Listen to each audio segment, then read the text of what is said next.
실전 과제를 드리고 해설을 하면서 누적적으로 복습 시스템을 이제 꾸려가려고 하는데 이렇게 제가 공부를 했어가지고 빨리 붙었어요. 근데 이제 법률에는 규정이 없어요.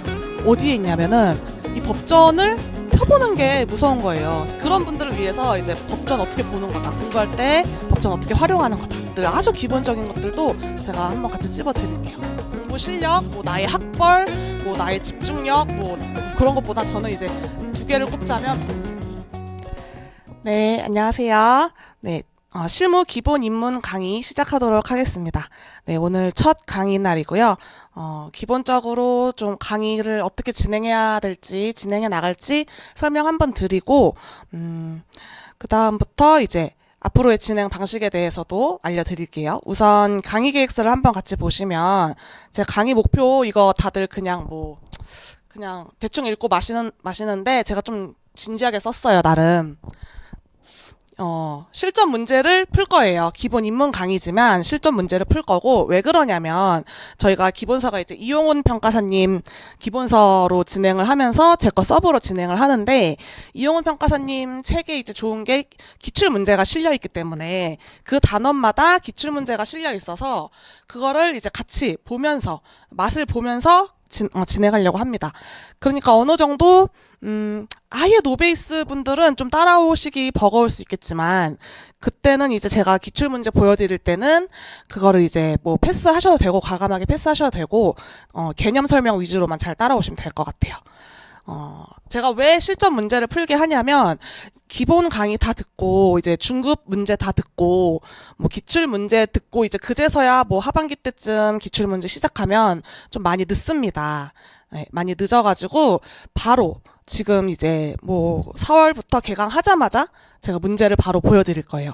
그리고 강의 계획표 보시면 알겠지만, 오늘은 과제가 없지만, 이제 1월부터 2회차부터 이제 과제가 나갈 거예요. 근데 뭐 과제는 뭐 많이 나가는 건 아니고, 이날 배웠던 거, 비교 방식, 원가 방식 배웠죠? 그러면은 비교 방식, 원가 방식의 아주 기본적인 문제, 그쵸? 아주 기본, 그 다음에 중급, 요 정도 문제 세트로 한 3문제 정도 나갈 건데, 예시답안은 안 드릴 거예요. 예시답안은 이날 드릴 거예요. 그쵸? 근데 좀 집에 가서 진짜 꼼꼼히 풀어보고 고민을 좀 해보고 같이 와서 이때 해설을 같이 들으면서 실력을 계속 쌓아 나가는 거죠. 그쵸? 그리고 원가 방식 진도 나가고, 그 다음에 이제 원가 방식 과제 나가고, 그쵸? 해설하고 이 주에는 또 과제를 안 내요. 그러니까 과제는 격주마다 있다고 보면 돼요. 두 번씩 회차마다 있다고 보시면 됩니다. 그래서 제가 이제 실전 과제를 드리고 해설을 하면서 누적적으로 복습 시스템을 이제 꾸려가려고 하는데, 이렇게 제가 공부를 했어가지고 빨리 붙었어요. 제가 그냥 공부한 방식대로 여러분들이 공부하실 수 있게 제가 그렇게 진행을 하려고 합니다. 네. 그리고 뭐 이거 저의 좀 욕심일 수 있겠으나, 이제 시리법을 이제 3과목을 한 번에 간다. 그쵸? 제가 오늘 강의 준비하면서도 계속 느꼈지만, 실무는 역시 이론하고 법규를 잘 해야지 실무를 잘한다. 네, 실무를 잘한다고 이론 법규를 잘하는 거는 잘 모르겠어요. 근데 이제 이론하고 법규가 잘 하면은 머릿속에 든 게 많아지니까 실무할 때도 진도를 좀 빨리빨리 치고 나갈 수 있거든요. 그래서 관련된 감정평가 이론, 법규 조항이 출제되면은 제가 언급을 할게요. 그치만 저는 합격한 지 오래됐잖아요. 그래서 법규하고 이론이 다 기억이 나진 않아요. 근데 여러분들 이제 지금 막 쌩쌩하게 공부하고 있으니까 제가 법규, 이론, 요거 좀 이거 실무에 묻어간다 했을 때 제가 던지면 대답 좀 해줘야 돼요. 알겠죠? 네, 제가 실무는 이제 제가 뭐 6년째 이제 공부를 하고 있죠. 수험 준비할 때부터 따지고 보면. 하지만 이론이나 법규는 뭐 수험생 때도 공부를 그렇게 많이 하진 않았었어요. 네, 그렇게 됩니다. 그래서 이제 실무를 공부할 때 이론 법규 같이 정리하면서 좀 진짜 약간 우리 이제 반은 효율에 미치는 반이 한번 되어보자. 네, 효율에 한번 미쳐서, 사실 학원에서 이제 강의 계획표 쓰라고 해가지고 이렇게 예쁘게 써왔지만, 이 진도보다 더 빠르게 나갈 수도 있을 것 같아요. 근데 너무 걱정하실 필요는 없는 게 빠르게 나간다고 너무 그 막 나 못 따라가면 어떡하지 이렇게 하기보다는 그냥 빨리빨리 치고 나가고 계속 깨지고 그래 봐야 이제 하반기 때 가서 뭐 맘 편하게 1차를 하신 분들은 1차를 하고 하반기에 가면 이제 유예생이신 분들은 더 이제 자신감이 생기거든요. 그래서 초반부터 좀 너무 진지하게 나가지 말고 좀 빨리빨리 치고 나가자. 중요한 거 위주로만. 네, 그렇게 진행하겠습니다. 자, 그래서 이제 기본서를 이제 이용훈 평가사님 기본서로 이제 진행을 하는데, 800페이지예요, 800페이지. 근데 다 볼 수가 없어요. 평가사님이 굉장히 이제 실무적으로도 많이 쓰는 내용을 많이 넣어 놓으셨고, 그렇기 때문에 그런 거를 공부하면 이제 이론 법규에는 도움이 되나, 실무 진도 뺄 때는 실무로 컴팩트하게 나가고, 이제 그렇게 진행을 할게요. 제가 이거를 쓰는 이유는 이제 아까도 말씀드렸다시피 해당 개념, 해당 단원에 기출문제가 있기 때문에 사실 그거 매칭해서 공부하는 게 정말 좋거든요. 근데 이용훈 평가사님이 딱 그렇게 해놓으셔가지고 진짜 공부하기에는 잘 되어 있는 것 같아요. 그리고 이제 제가 매주 이제 제 그 서브 노트를 나눠 드릴 텐데 이걸 나눠 드리고 이제 완강이 되면은 제가 PDF로 바로 드릴게요. 그래서 혼자 공부하실 때는 이제 이용훈 기본서 내가 1회독 했다. 뭐 한 2회독까지 괜찮아요. 3회독은 하지 마세요. 기본서를 2번, 3번 보는 거는 좀 의미가 없고 볼 때는 제 거 서브는 얇으니까 제 거를 보던가 아니면은 여러분이 오답 노트를 만들어서 그걸 보고 문제를 풀던가 계속 그렇게 가벼운 서브를 가지고 다닐 수 있도록 그렇게 하시면 될 것 같아요. 이제 베이스는 거의 이용훈 평가사님 기본서 베이스인데 제가 진짜 필요한 것만 이제 넣어놔서 한 300, 400페이지 정도 될 거예요. 그러니까 기출문제 다 빼고 너무 이제 학술적인 거 다 빼고 이제 이것만 담았으니까 이거를 잘 보시면 될 것 같아요. 그리고 제가 또 자료 하나 나눠드린 게 화폐 시간같이 나눠드렸는데 갑자기 왜 나눠드렸냐면 한 2달 전에 이제 설명회 한번 하고 특강 한번 했었을 때 좀 이제 화폐 시간가치부터 나는 걸린다, 좀 힘들다 하시는 분이 있었어요. 그래가지고, 사실은 이거를 뭐 맨 마지막에 하거나 저는 그냥 안 하려고 했어요. 이제 감정평가사를 준비하는 사람들이라면 이제 이런 시간가치, 뭐, 현금 등가, 요 정도 수식은 중고등학교 수학 실력만 있으면 본인이 보고 할 수 있거든요. 그렇기 때문에 이거는 뭐 과제는 아니고요. 오늘 이거 한번 가서 풀어보고 뒤에 답안도 있어요. 풀어보고 내가 좀 수월하게 풀린다 하면은 그냥 버리시고 좀 공부해야겠다 하면은 갖고 계시면서 공부를 하세요. 네, 그런 용도로 드렸던 거고 사실 이제 너무 어렵기 때문에 제가 이제 학원에서는 따로 안 하고 제가 그냥 혼자 유튜브를 만들 거예요. 여기 뭐 할 거냐면은 뭐 계산기 특강도 한번 올라갈 거고 그다음에 이런 기초 수학, 그다음에 기초 재무관리, 요 정도를 제가 풀이 방법을 제가 이제 카페를 개설하거나 뭐 유튜브를 아무튼 만들어서 여러분하고 소통하는 창구를 만들어서 그렇게 올리도록 할게요. 그리고 뭐 또 하나 더 뭐 한다면 그 재무관리 이제 뭐가 들어가냐면 NPV, IRR, 이건 뭐 고전이죠, 고전.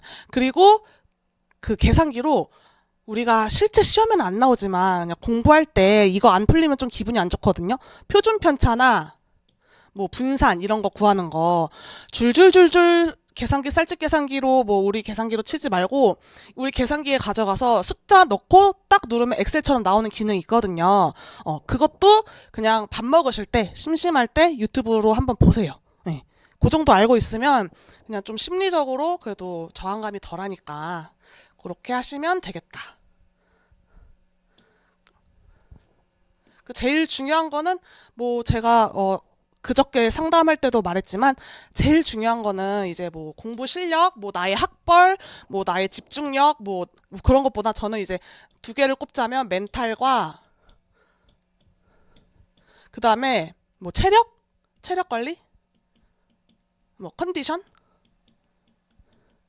이게 다예요. 나 한번 8대 전문직 시험 한번 해보겠다 하고 뛰어든 사람은 일단 그냥 뭐 기초 학습 능력은 다 된다고 봅니다. 기초 수학 능력은 다 된다고 보고 여기선 수학이 그 매스가 아니라 이제 학습을 하는 그건 다 된다고 보는데 이제 다 이제 마지막 가서 갈리는 거는 다 공부 잘해요. 다 뭐 10등 안에 든 사람들 다 공부 잘해. 근데 10등 안에서도 누구는 붙고 누구는 떨어지고 하는 이유는 1등이 떨어지는 이유는 멘탈, 뭐 체력 이런 게 안 돼서 이제 2등이 떨어지는 겁니다. 예. 정말 좀 약간 무지성으로 나는 잘한다. 나는 할 수 있다. 내가 떨어진다는 생각을 그 전제를 아예 두지를 마세요. 나는 그냥 2년 뒤에 붙으려고 그냥 하는 거지 뭐. 공부 안 되면 좀 쉬어도 괜찮아요. 왜냐면 2년 뒤에 어차피 나는 붙었으니까. 그렇게 진짜 멘탈이 제일 중요한 거고, 제가 뭐 과외도 했었었고, 제가 가르치는 걸 좋아해서 과외도 했었었고, 옛날에 다른 학원에서 강의도 했었을 때 보면은 다들 학벌도 좋고, 뭐 학벌이 안 좋으면은 머리가 좋아요, 일단. 말하는 거 보면 알아요, 그냥. 다 좋고 다 잘하세요. 공부도 오래 하셨어. 뭐 성적도 잘 나와. 하지만 안 되는 거 마지막에 컨디션 관리. 멘탈 관리 이거 안 돼서 정말 좀 생뚱맞다고 생각하실 수 있겠지만 이 단타 시험이 아닌 이상 이 장기전은 진짜 진짜 이거 사실 반대예요. 반대야. 이게 1번이고 이게 2번이에요. 체력이 좋아야 몸이 내가 건강해야 정신이 삐뚤어지지가 않아요. 그래서 아시죠? 그래서 요가도 좀 하시고 몸 관리를 좀 잘 하셔라. 너무 막 오래 앉아 있지 말고 네 그렇게 하셔라. 저는 항상 이제 이거를 강조를 드립니다. 자, 그러면은, 자, 이제, 대망의 평가 실무 기초. 처음 이제 첫 페이지 한번 봅시다. 제 강의 계획서에는 오늘, 뭐 한다고 해놨죠? 비교 방식. 바로 들어간다고 해놨죠? 비교 방식. 그리고 감정평가 방식, 비교 방식. 이렇게 해놨는데, 평가 실무 기초. 자, 목차를 한번 보세요. 감정평가 정의 대상 목적 방법, 기본적 사항의 확정, 관련 규정, 기초 수학. 자, 기초 수학은 제가 그냥 가름했고 오늘 프린트로 자, 이거는 이 책에서 읽으실 거예요, 이거? 예, 읽어도 되고 안 읽어도 되는데 그냥 쓱 보고 넘어가라. 제 서버에는 뺐어요. 왜냐면 이거 이론 시간에 공부를 하는데 이론에 있는 내용이랑 똑같이 들어가 있거든요. 그렇기 때문에 이론 법규 파트에서 필요한 거고, 나머지는 이제 제가 밑줄 긋고 체크하는 것만 이제 빠르게 체크하면서 이거는 넘어가 보도록 할게요. 자, 그러면 이제 평가 실무 기초 보시면은 기본적 사항이 들어가 있고, 그 다음에 이제 뭐 관련 규정, 기초 수학 이렇게 있는데, 이제 전체적인 목차를 한번 보자면 우리가 이제 고시 준비하면 항상 목차 이러잖아요. 한번 봅시다. 평가 실무 기초 뭐 이렇게 쭉쭉쭉 지나가고 3면등가 뭐 다 이론에서 본 내용들이에요. 그다음에 기초 수학. 뭐 중학교 수학이에요. 중학교 수학. 그렇죠? 그리고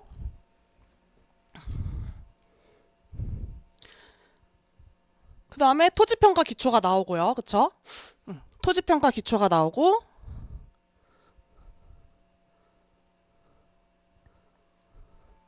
토지가 기네요.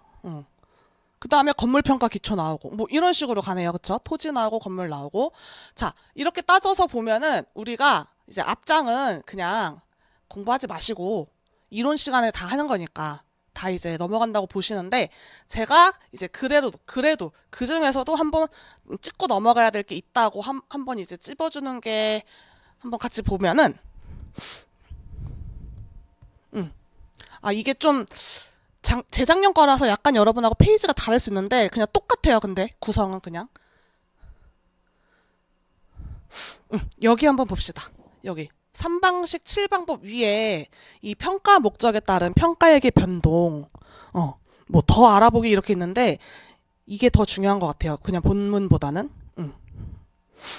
자, 한번 읽어봅시다. 일례로 시가참고용 일반 거래 목적. 그 다음에 담보평가를 비교를 해보자. 자, 시가는 실제 시장 참여자들이 부담 없이 거래하고자 하는, 그쵸? 우리가 마음속에 모두 품고 있는, 그치만 이제 시장 참여자들이 어느 정도 다 비슷하게 마음속으로 품고 있는 그 가격인데, 그게 이제 100만 원짜리 중고차래요. 그래서 일반 거래 목적에서는 100만 원이라고 평가를 하는데, 근데 이제 이 자동차 담보로 나갈 때는 어떻게 되냐? 이 시장은 중고차 시장. 근데 이제 담보, 뭐 오토론 이렇게 해서 자동차 담보 대출도 하잖아요. 시가에 있을 때는 이제 100만 원인데 담보 가격은 얼마일까요? 담보 가격은 무조건 100만 원 이하예요. 미만보다는 이하. 왜냐면 100만 원이 될 수도 있어요, 담보 가치가. 하지만 이제 뭐 부동산일 때나 그럴 것 같고, 어쨌든 시장 가치랑 담보 가치는 전혀 다른 성격이다. 상환 만료일 도래를 했을 때 채무자의 상환이 이루어지지 않을 그 리스크가 있잖아요. 그렇기 때문에 이제 평가 목적에 따라서 같은 물건이지만 평가액이 다를 수가 있다. 네, 요게 뭐죠? 요게 이제 이론에 나오는 그런 것들인데, 요거를 제가 이제 실무에서 처음 이제 오늘 첫 개강하는데 처음으로 이제 찝어준 이유는 그거를 좀 말씀드리려고 하는 거예요. 우리가 그 뭐 회계사 세무사 시험은 1원 단위까지 맞아야지 1점 득점이거든요. 근데 우리는 뭐 1원 단위까지도 아니더라도 만약에 뭐 어떻게 구해서 어떤 자료를 구해서 논리적으로 담보 가치가 한 95만 원에서 100만 원 사이에 들면은 정답이에요. 채점 기준에. 근데 어떤 사람이 자기는 막 96만 원으로 썼다고 막 이제 실제 이제 기출 갔다 오고 나서 막 자괴감 들어 하는 거야. 틀렸다고 자기. 이제 수험생들은 다 뭐 나와가지고 뭐 담보는 한 98만 원이 정답이다. 막 지들끼리 이래.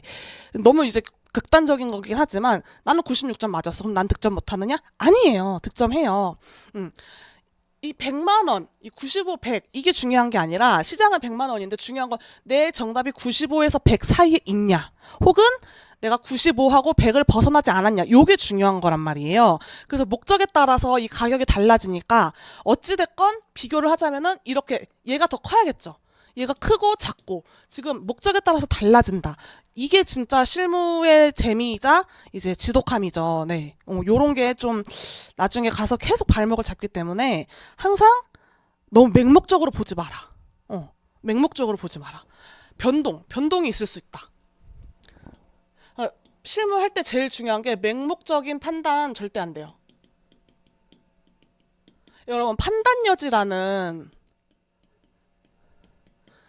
단어 법규 공부할 때 많이 배우잖아요. 판단의 여지가 있다. 판단의 여지가 있다. 우리 전문직 시험이 다 그래요. 이거는 메디컬도 똑같아. 의사도 어떤 사람 보고 얘는 비염, 얘는 그냥 감기, 그냥 뭐 오늘 컨디션 난조, 뭐 이렇게 진단이 다를 수가 있잖아. 판단의 여지가 있어. 근데 그거를 이제 최대한 이 환자에 맞게 논리적으로 이러이러해서 이런 질병이 상태고 이런 약을 처방해주자. 이렇게 우리가 판단을 해나가는 과정이 전문직 시험의 그 채점 기준이라고 생각을 해요. 그렇기 때문에 너무 맹목적으로 이거는 무조건 이거야. 이런 식으로 공부를 하면은 이 유연성이 많이 떨어집니다. 유연성이 많이 떨어지고 우리는 약간 회계사 세무사보다는 약간 변호사랑 가깝게 변호사 법무 그러니까 법적으로 가까운 게 말을 잘해야 돼요. 그러니까 글을 잘 쓰는 거는 당연한 거고 실제 이제 의뢰인과 만나서 말을 잘해야 내가 영업도 잘 해오고 말을 잘해야 내가 회사에서 좀 심사도 잘 나오고 인정받고 이렇단 말이에요. 그래서 너무 외골수 같이 그렇게 굴면은 실무는 좀 힘들다. 시리법 다 모두 그렇다. 그렇게 이제 생각을 하시라. 그런 의미에서 말씀을 드렸습니다. 자, 그 다음에 또 넘어가 보면 이제 기본적 사항의 확정, 기준가치. 자, 기준가치, 시장가치와 시장가치 외의 가치 요 두 개가 나눠지는데 이거는 이제 감칙에서 볼 수가 있어요, 여러분. 이론에서도 중요하고 실무에서도 중요하기 때문에 제가 같이 보자고 하는 거예요. 자, 그러면 아까 이 중고차 시장하고 중고차 시장 이 100만 원 담보로서 이 95에서 100만 원 어떤 게 시장 가치고 어떤 게 시장 가치 외의 가치일까요? 여기서 이제 이론을 배우는 친구도 이제 환장하는 거야 여기서. 다 달라요. 시장 가치가 될 수 있고 시장 가치 외의 가치가 될 수 있고 시장 가치가 될 수 있어요. 하지만 어떻게 설명을 해서 내가 그렇게 판단을 했냐 이게 이제 이론에서 중요한 거고 이걸 이제 숫자로 풀어 쓰는 게 실무인 거예요. 담보도 시장 가치다. 왜냐하면 시장 가치의 정의가 뭐야? 통상적인, 충분한, 공개적인 그런 데에서 이루어지는 가격의 합이잖아요. 담보도 마찬가지예요. 담보도 내가 얘를 담보로 맡길 때 뭐 얼토당토 없는 시장 참여자들이 뭐 납득하지 못하는 뭐 후려치기 해가지고 뭐 50만 원 이렇게 담보가치 잡지가 않잖아요. 담보가치가 만약 50만 원이라 나왔어. 이 채무자의 신용이 너무 안 좋아. 담보를 제공해도 95만 원까지는 내가 못 빌려주겠어. 70만 원만 빌려줄래. 이렇게 되면 70만 원 시장가치 외의 가치입니다. 왜냐면 이 채무자를 이제 시장가치 외로 본 거잖아요. 그쵸? 근데 채무자 신용 일반적이고 뭐 이 중고차 거래 시장에서 이 모델은 환가가 잘 되고 인기가 많은 모델이고 관리가 잘 됐으니까 얘는 시장 가치라고 볼 수 있다. 이렇게 쓸 수도 있는 거예요. 그렇기 때문에 요거를 이제 요 기준 가치랑 평가 목적 이렇게 모든 실무라 이론에서 모든 개념을 던져주면은 설명을 하고 그 다음에 그 개념들을 엮어서 설명할 줄 알아야 돼요. 그걸 이제 2년 내내 연습을 하는 거예요. 그래서 기준 가치 중요하다. 기준 시점은 별로 안 중요해요. 넘어가고 그 다음에 평가 원칙. 아까 말했던 시장 가치 기준 원칙, 현황 기준 원칙 여기 체크하시면 될 것 같아요. 관련 규정은 요것도 제가 처음에 공부할 때는 저는 이제 법에 대해서 아예 모르는 상태로 진입을 했으니까 이 법전을 펴보는 게 무서운 거예요. 그래서 폈다가 1초 만에 접고 이랬어요. 근데 이제 그런 분들을 위해서 이제 법전 어떻게 보는 거다. 공부할 때 법전 어떻게 활용하는 거다. 뭐 서로 간의 관계는 이렇게 된다. 뭐 어떤 게 법적 효력이 있고 어떤 거는 법적 효력이 없다. 이런 것들 아주 기본적인 것들도 제가 한번 같이 찝어 드릴게요. 자, 그리고 이제 기초 수학. 요 각종 개수 있거든요. 요거는 사실 간평에서 나오는 게 아니라 이거는 진짜 중학교 수학책에 나와 있어요. 진짜. 아니면 고등학교 수학책에 나와 있을 거예요. 왜냐면 이 형가계수가 내가계수에서 내는 미래할 때 그 내예요. 요게 등비수열, 등비수열에 나와 있잖아요. 등비수열 중학교 때 배우지 않았나요? 네, 등비수열. 네. 중고등학교 수학책을 펼쳐보십시오. 대신 이제 제가 특강할 때는 요거를 이제 계산기로 빨리 치는 방법. 그 계산기에서 최대한 실수를 덜하는 방법. 뭐 저장해놔서 이 값을 저장해놔서 쓰는 방법. 그렇게 해서 실수를 최소화하는 방법. 요런 것들을 좀 찝어 드릴게요. 그리고 여기 평균과 표준 편차. 이것도 옛날 기출에는 표준 편차를 계산하라고 줬었어요. 아주 옛날에. 근데 이제 점점 사람들이 똑똑해지고 점점 이제 고도화되면서 이제 이런 문제는 안 나오지만 혹여나 나온다면 계산기로 그냥 나라락 해가지고 딱 나온다. 그런 거 보시면 되겠고 이제 여기서부터가 제일 중요한 것 같아요. 토지 평가 기초.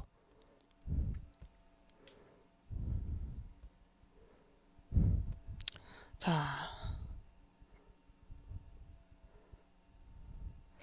토지평가 기초도 마찬가지예요. 제가 이제 찝어준 것만 보세요. 도량형, 뭐 등고선 이거는 뭐 그렇게 중요하진 않아요. 얘도 중요하지 않고 이제 여기를 보시면 돼요. 도로는 좀 중요해요. 도로는 좀 중요합니다.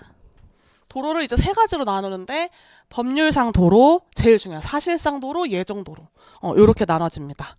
자, 법률상 도로 한번 볼게요. 법률상 도로는 진짜 법에 규정된 고속도로에서 자전거 타면 안 되죠. 그렇죠? 자동차 전용 도로 이런 거는 아주 그냥 누구나 명백하게 알 수 있는 거. 하지만 이제 우리가 제일 이제 까다롭게 보는 판단여지. 이 판단여지는 실무하고 법규에서 모두 다 중요하죠. 요 도로가 사실상 도로냐? 아니냐? 판단을 하는 거예요. 근데 이제 법률에는 규정이 없어요. 어디에 있냐면은 판례하고 우리의 이제 실무상의 이론에 있는 거죠. 지목은 대지이나 일부가 도로로 포장되어 있대요. 지목이 도가 아니야.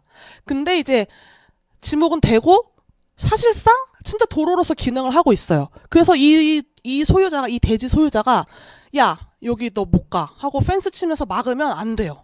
막을 수가 없어요.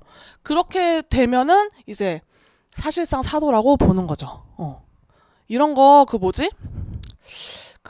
그것이 알고 싶다 말고 SBS에서 또 이런 미스테리한 거 이렇게 찾아다니는 그거 있거든요.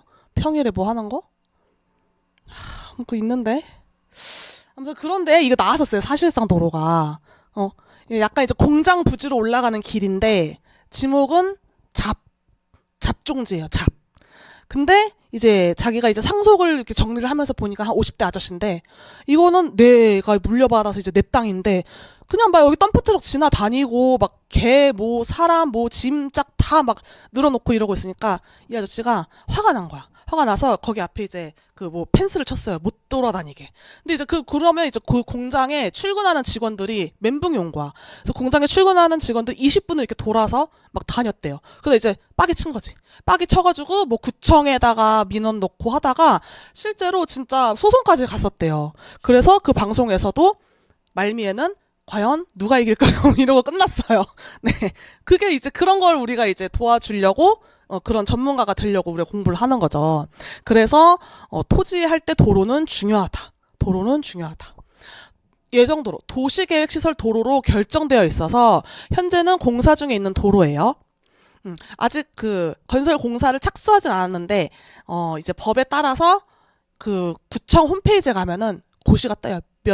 몇 번지 지번 따 이렇게 해서 얘는 이제 지정이 되었다. 이렇게 되었으면 이제 도시계획시설 도로로서 예정도로로 기능한다.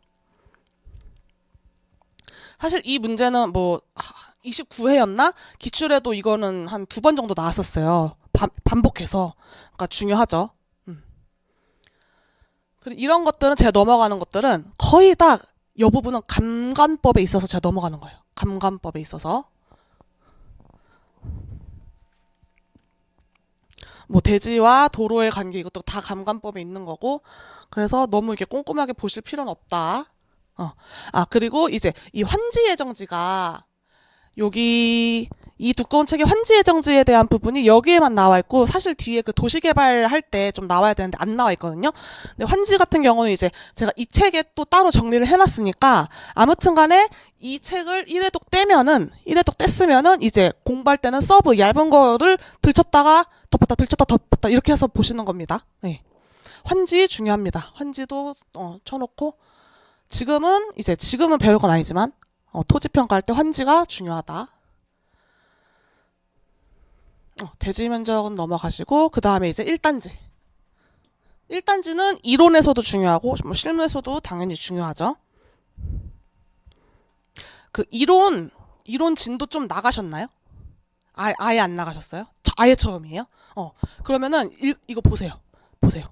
1단지 정의 이제 이론을 예습을 하는 거죠. 복습을 같이 하면서 한번 보면은 제일 중요한 키워드만 보자면 용도상 불가분의 관계. 두 필지 이상의 일단의 토지를 1단지라고 한다. 자, 이게 정의인데 용도상 불가분의 관계의 정의가 또 있어요. 걔는 뭐냐면 사경행정적 측면에서 그리고 해당 토지의 가격이 형성되는 가치 형성 측면에서도 타당하다고 인정되는 관계. 뭐가 타당해? 1단으로 하나로 보는 게 타당하다고 본다는 거예요. 뭐 예를 들어서 뭐 이렇게 뭐 이렇게 있어요. 필지가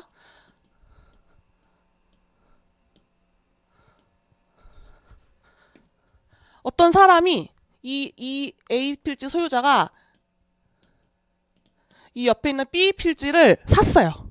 사서 여기다가 이제 여기 진입로가 있으니까 여기다 건물을 하나 지을 거예요. 근데 이제 매매 진행 중에 있고 잔금 치르고 뭐 중도금 치르고 이런 중에 있고 아직 등기가 넘어오진 않았어요. 근데 요거를 평가를 맡겼으면은 요 토지를 이렇게 하나로 보는 게 맞을까요? 아니면은 얘는 맹지 아니면 그다음에 얘는 뭐 세로각 뭐 이렇게 해서 도로 조건이 얘가 더 좋다고 해서 봐야 될까요?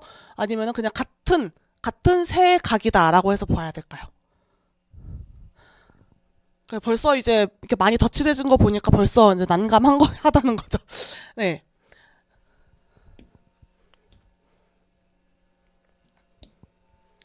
도로가 이렇게 있는데, 자, 여기 요렇게 있는 땅이 하나 있고, 그 다음에 뭐 요렇게 있는 땅이 하나 있다고 쳐봐요. 이 사람이 내 땅에다가는 건축을 안 해준대요. 그래서 아이씨 이럴 바에는 그냥 넓은 땅 사가지고 그냥 아싸리 크게 지어버리자 해서 이걸 샀어. 뭐 어떻게 샀어. 사자고 이제 협의가 됐어요. 그래서 매매 단계 중에 있어. 담보대출을 받고 싶어요. 담보대출을 받고 싶어. 은행에서 아직 소유권 넘어가지 않았으나 매매계약서도 있고 건축 허가도 났고 이제 이제 땅 풀 거야. 그러면은 이제 담보대출 할 때 이제 이 의뢰를 받은 감정평가사는 얘는 뭐 50원, 얘는 뭐 150원, 이렇게 해서 토탈 200원 이렇게 봐야 할까요? 아니면은 다 이렇게 한꺼번에 해가지고 한 210원 이렇게 봐야 할까요? 실무상 210원으로 이렇게 1단지로 보는 게 맞다. 이렇게 보는 거예요. 왜냐하면 이 사람이 이거를 사서 건축 허가를 받았는데 이 A 필지가 따로 땡 하고 떨어져 나와서 시장에서 거래될 일이 있나요? 없죠. 사회적, 경제적 측면에서도 같이 보는 게 이득이지. 행정적 측면에서 이미 건축허가 났어. 그래서 이제 이거를 용도상 불가분의 관계다. A 필지는 B 필지한테 용도상 불가분의 관계에 있다. 이렇게 보는 거예요. 그쵸. 그래서 이제 이런 거를 1단지라고 하는데 1단지 유형을 한번 봅시다. 이게 중요해요. 개발 사업 시행을 예정할 거예요. 근데 이제 그치 사업계획 승인이 뭐냐면은 그냥 허가가 났다는 거예요. 그 사업 그래 해. 허가가 났다는 거예요. 그리고 우리가 제일 중요한 이 토지보상법이라고 하거든요. 토지보상법 20조. 20조에 의해서 사업 인정이 났대요. 똑같이 허가가 났다는 거예요.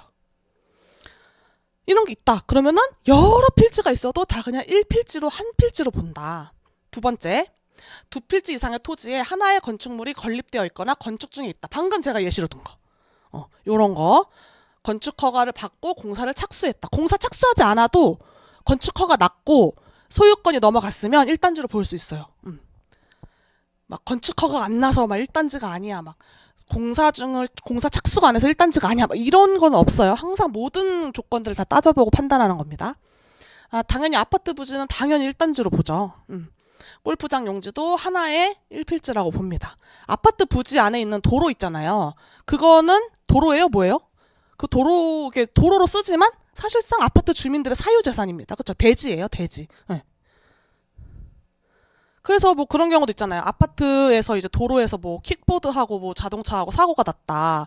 뭐 이거는 도로니까 뭐 도로법에 따라서 뭐 킥보드 얘가 다쳤지만 얘가 과실이 있는 것. 이게 아니고 그냥 그거는 사유지이기 때문에 둘이 이제 합의를 하는 거지. 어떤 법에 규정돼서 그렇게 하는 게 아니다. 왜냐면 1단지니까 아파트에 있는 공공주택 용지는 1단지니까 그것만 딱 떼서 얘는 도로 이렇게 볼 수가 없다는 거예요. 그 다음에 1단지로 보지 않는 경우는 전답 등의 농경지와 임야 막 조그맣게 분필되어 있어서 한 50필지가 다 뭐 밭으로 쓰고 있어요. 1단지예요?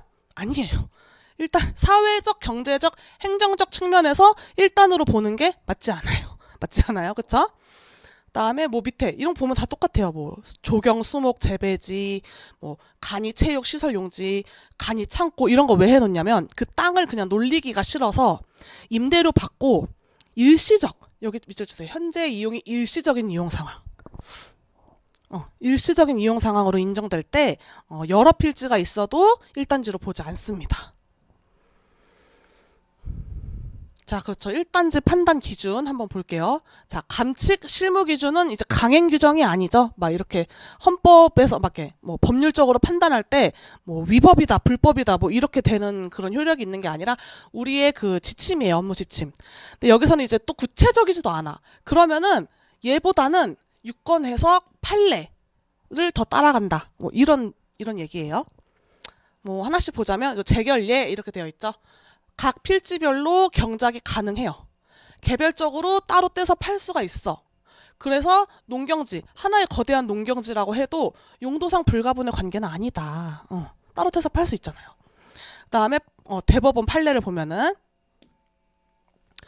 건축물 부지 조성을 목적으로 한 개발 행위 허가 받았어. 형지를 대지로 변경했어. 착공 신고서까지 제출했어. 형질이 변경돼서 대지로 매매를 됐어. 정상적으로 대지로 매매로 됐어. 그럼 공사가 아직 안 들어갔지만 일단지를 하는 거예요. 일단지를 하는 거예요.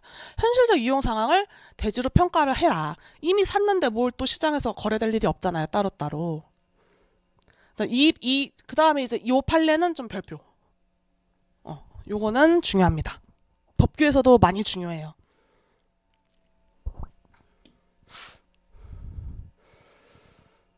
자, 읽어보면은, 가독성이 좀 안 좋죠. 보면은, 일단을 이루어 이용되는 것이 합리적, 최유효 이용이다. 그리고 거래도 일체로서 이루어지는 것이 일반적이다. 따라서 보상액 평가할 때는 일필지의 토지로 보아서 평가를 하는 게 거래 현실에 부합하고, 그 다음에 이와 달리 지적 공부상 개별 토지로 보고 평가를 할 때는 당연히 이제 딱 따로따로 필지가 나눠지니까 어떤 필지는 형상도 안 예쁠 거고 도로도 안 예쁠 거고 하니까 낮게 산정될 거란 말이에요. 그렇게 보상 평가를 해서는 안 된다.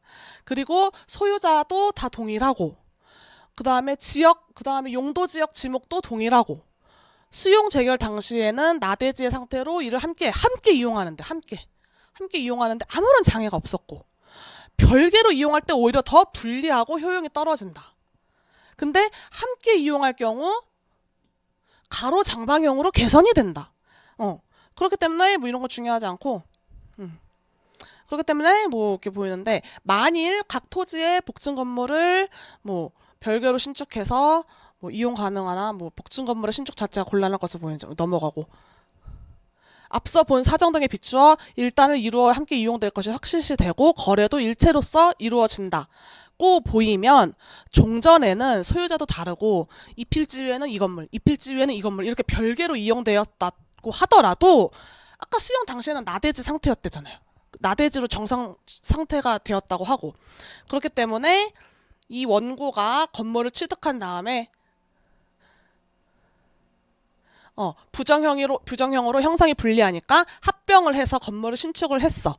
이용 상황 등을 개선하기 위한 것으로 보일 뿐, 이게 1단지로 해서 내가 보상금을 더 받아야지, 이런 용도로, 이런 목적으로, 고의적인 목적으로 합병한 게 아니니까 보상가액을 1단으로 봐서 좋게 봐서 줘라, 이런 판례예요. 그래서 수용 재결일 당시 1단으로 이용되는 게 사경행 합리적이고 가치 형성 측면에서 타당하니까 얘는 각각 보상액을 주지 말고 하나로 합쳐서 보상액을 줘라, 이런 판례입니다. 자, 실무 문제로도 나올 수도 있겠고 법규 문제로도 나올 수도 있겠죠? 네.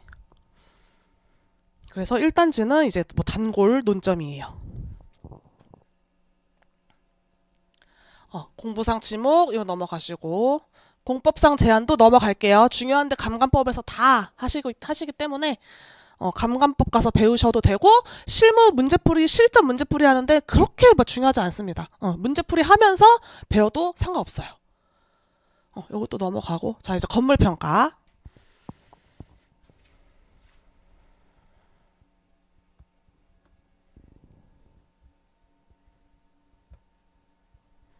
자, 우리가 지금 이 목차를 한번 보게 되면은 책의 전체적인 목차를 한번 보세요. 여러분도.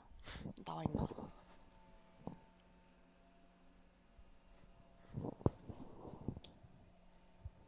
나와 있네. 자, 우리 여태까지 이거 했어요. 여기까지 했어요. 여기까지. 보면은 책의 목차를 보면은 개관, 약간 티저 같은 거죠. 토지는 이렇게 하고 건물을 이렇게 하고 전체적으로 우리는 이런 단어를 써, 이런 논리를 쓸 거야 보여준 거고, 이제 여기서부터 이제 찐이죠. 3방식 하잖아요. 감정평가는 결국 다 3방식으로 귀결이 되는데 비교 방식부터 배울 거예요. 쉬우니까. 그 다음에 원가 방식, 그 다음으로 쉬우니까. 그 다음에 수익 방식, 이제 헬이죠 여기는. 이렇게 배울 건데, 자, 비교 방식 안에 토지, 건물, 골프장 뭐 다 들어가 있습니다. 원가 방식 안에도 토지, 건물 다 들어가 있어요. 수익 방식에도 토지, 건물 다 들어가 있어요. 그러니까 하나의 똑같은 부동산을 가지고 세 개로 평가할 수 있는 거예요. 그래서 헷갈리시면 안 됩니다. 그리고 뒤에 가서 토지를 또 배워요. 토지를 또 배워. 건물을 또 배워요. 이렇게 바꾸는 거예요. 바꾸는 거. 방법론적인 차원에서 부동산을 평가하는 방법을 배워보고, 그 다음에 유형별적인 차원에서 물건별로 어떤 방법을 갖다 붙여서 평가할 거냐 그걸 배우는 거예요. 그래서 비교 방식에서 토지 어떻게 평가하는지도 배우지도 않았는데 어떻게 보냐 비교해서 평가하는 거예요. 토지는 그렇게 가르치는 거예요. 근데 이제 여기 토지를 가보면은 유형별 토지 평가가 있어요. 유형별 토지. 토지도 모든 토지를 다 비교해서 평가하진 않아요. 그쵸? 골프장 용지는 다른 골프장 용지랑 비교해서 평가하지만, 그 다음에 뭐 어떤 특수한 비교할 게 없는, 아까 같은 그 맹지 같은 그런 토지는 비교 방식이 절대 주가 아니에요. 그쵸? 그런 거를 여기서 배우는 겁니다. 건물 평가도 특수한 건물 평가, 배우는 거예요. 비교 방식에서 원가 방식에도 수익 방식에도 건물 평가는 배웁니다. 하지만 여기서는 어떤 건물을 배우냐? 공사가 중단된 건물. 뭐 이런 거. 그다음에 뭐 증축 개량한 건물은 어떻게 평가하냐? 비교해서 평가할 거예요? 원가에서 평가하는 게 맞아요. 그렇기 때문에 여기 가서 한 번 더 건드린다. 마찬가지. 그래서 이제 유형별 감정평가 넘어가면 쫙 나와요. 토지 건물부터 시작해서 산림, 뭐 광업재다, 뭐 선박 자동차, 동산, 뭐 그 다음에 요즘 요런 거 핫하죠. 소음동으로 인한 토지 등의 가치 하락도 평가할 거예요. 이것도 유형이에요. 이것도 부동산의 한 유형이에요. 입주권 평가도 있고, 근데 여기에 그 사실 여기에 21 이렇게 해가지고 그 환지, 도시개발, 환지 이렇게 들어가야 되는데 좀 빠져 있어요. 그래서 제가 제 서브에 넣어놨어요. 그 다음에 근데 이제 옵션 다른 기본서에는 옵션 평가가 없거든요. 근데 여기는 넣어놨어요. 옵션 평가가 나올 수도 있을 것 같아요. 나올 수도 있을 것 같아요. 왜냐면 이론에서 옵션을 물어봤었어요. 이론 기출에서 최근 3년 사이에 이론에서 이 옵션 감정 평가를 한번 물어봤기 때문에 쎄하죠. 이제 이론에서 나왔으면 이제 실무에서도 계산 문제까지는 아니더라도 나올 수도 있을 겁니다. 실무에서도 이번 35회에서도 4번 문제는 계산 문제가 아니었어요. 뭐 영어권에 대해서 서술하는 문제였거든요. 완전 이론 시험이야 그거는. 그래서 이제 뭐 이렇게 경계가 허물어지고 있어요. 그래서 아무튼 잘 하셔야 됩니다. 그 다음에는 이제 목적별로 어떻게 평가하는지 배울 거예요. 제가 제일 많이 처음에 언급했던 담보로서의 비교하는 방법, 비교 방식으로 평가하는 방법. 근데 담보로서의 원가 방식으로 평가하는, 담보로서의 수익 방식으로 평가하는 방법 있고. 근데 담보 평가할 때 토지는, 담보 평가할 때 건물은, 뭐 이렇게 담보 평가할 때 선박은 이렇게 가는 거예요. 경매 평가는 이제 중요한 게 얘랑 비교하는 거예요. 2022년에 담보로 평가를 한번 했어요. 100억이라고 평가해서 한 대출이 한 80억 나갔어. 근데 이 차주가, 이 아저씨가 파산한 거야. 그래갖고 2025년 현재 갑자기 올 초에 경매로 넘어갔대요. 똑같은 물건이, 똑같은 뭐 아파트, 뭐 똑같은 상가, 뭐 똑같은 개발지 넘어갔대요.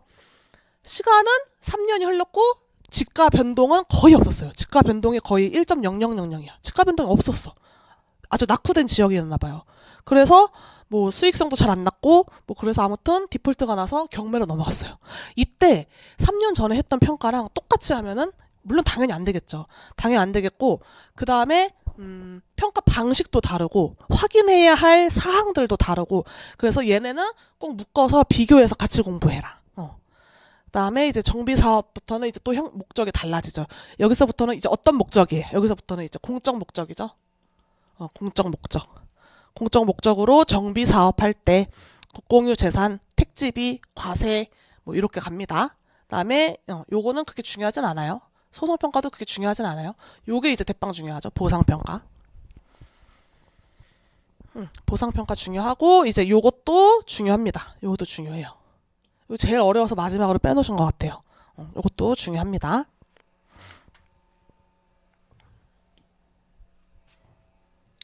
자, 그렇게 해서 받고 우리가 이제 건물평가 들어가려다가 말았죠? 그쵸? 건물평가. 건물평가 한번 보시면은 조금만 더 하고 쉴게요. 건물평가도 넘어가 보시면 중요한 거는 이제 가설건축물. 왜 중요하냐면 이거를 이제 이 법규에서도 배울 텐데 그 사실 2차 법규에는 그렇게 중요한 범위는 아니에요. 요거는 감관법이랑 뭐 민법 할 때 좀 중요해요. 그래서 이제 이런 거를 좀 이해를 해놔야 실무 풀 때 이 용어가 헷갈리지 않거든요. 그러니까 제가 그 강조 드리는 거는 이 여기서 허가 건축물이랑 신고 가설 건축물이 다르다. 성격이 서로 다르다라는 거를 그 정도까지만 이해를 하시면 돼요. 지금은. 허가를 받는 가설 건축물은 그러니까 뭐가 더 약간 제한이 센 거예요? 뭐가? 신고가 더 세요? 허가가 더 세요? 허가가 더 세죠. 약간 허락을 받아야 되잖아. 신고는 좀 싸가지 없잖아요. 그냥 야 나 할래 그냥 이러고 말는 거잖아. 근데 이제 허가가 좀 더 이제 규제가 세다. 딱 그 정도만 아시면 돼요. 신고는 그냥 신고하고 하면 된다. 근데 이제 이런 건축물은 일반 건축물 평가랑 할 때 이제 다르게 봐야 한다. 그런 게 있는 거고. 그다음에 중요한 거는 이제 무허가 건축물. 요거는 사실 이제 뭐 1차하고 뭐 법규에서 중요한 거고 요거는 이제 실무, 법규 다 중요합니다. 무허가 건축물.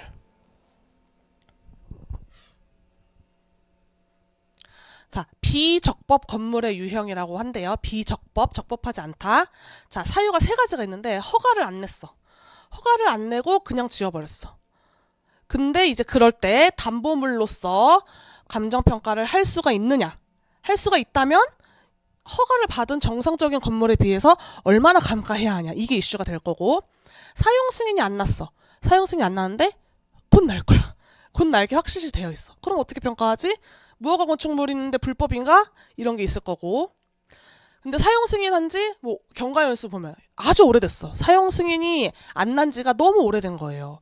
그럴 때 어떻게 평가하는지. 그리고 용도를 변경했어. 중축 신고도 안 했어. 뭐 이러면은 이제 위반 건축물이라고 건축물 대장에 딱 떠요. 이럴 때 이제 담보평가 이행강제금 어떻게 할 거냐 이런 이슈가 있습니다. 자, 근데 이게 제일 많아요. 용도 변경. 무허가 건축물에 속하죠.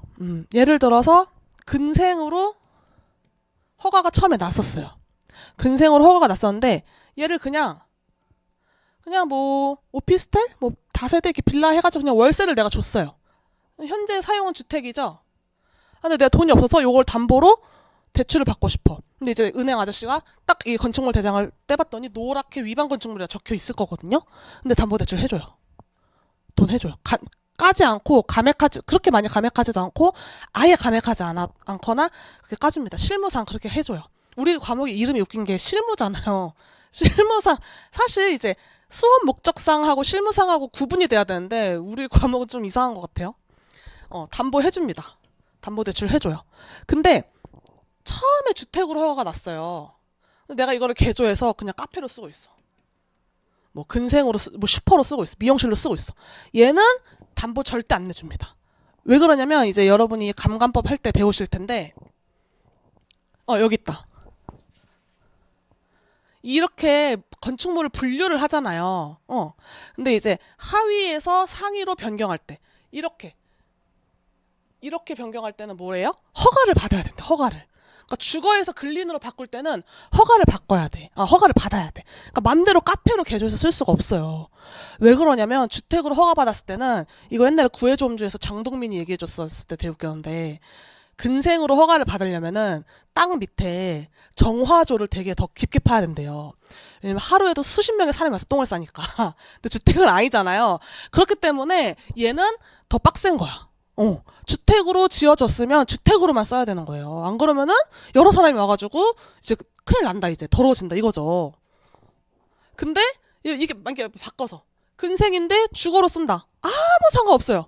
아무 상관없어요. 뭐 주거용으로서의 뭐 효용을 못하는 게 없어요. 하면 되니까. 그렇기 때문에 이제 요런 게 이제 실무상 나오는데 그럴 때 이제 주택으로 바꾸면은 이제 허가는 해주는데 주택으로 쓰던 걸 돈 벌려고 근생으로 한다? 그럼 안 된다. 요런 게 이제 무허가 건축물인데 실무 문제에서 막 자료를 여러 개 주겠죠? 막 자료 여러 개 주고 근생은 이거는 뭐 근생으로 허가를 받았었는데 주택으로 바뀌었다.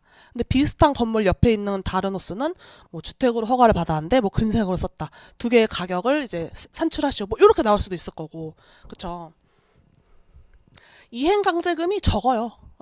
이행강제금이 벌금이라고 하죠. 소위 벌금을 이렇게 근생에서 주택으로 바꿨는데 위법한 거죠. 위반 건축물인데 벌금을 내야 돼요.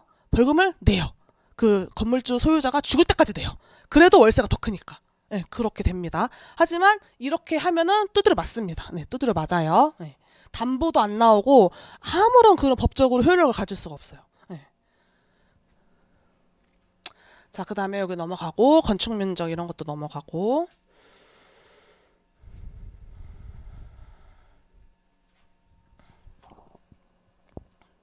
자, 요거 이제 공부 서류는 내가 좀 한 번도 봐본 적이 없다. 뭐 살면서도 봐본 적 없고 뭐 일하면서도 뭐 아무튼간에 봐본 적이 없다 하면은 여기서부터는 한번 좀 보세요. 건축물 대장은 이런 게 있다. 그러니까 아까 제가 말한 그 위반 건축물 있죠. 그 위반 건축물 이렇게 떼보면은 여기 노랗게 이렇게 있어가지고 여기에다가 위반 건축 물 이렇게 진짜 노랗게 딱 떼져 있어. 모를 수가 없어요. 모를 수가 없어. 그렇지만 이 공부 서류를 가지고 은행에서 대출을 해줍니다. 네. 자, 건축물 대장은 이렇게 생겼고, 자, 그 다음에 이제 감정평가 절차. 요거는 한 10분만 쉬었다가 다시 할게요.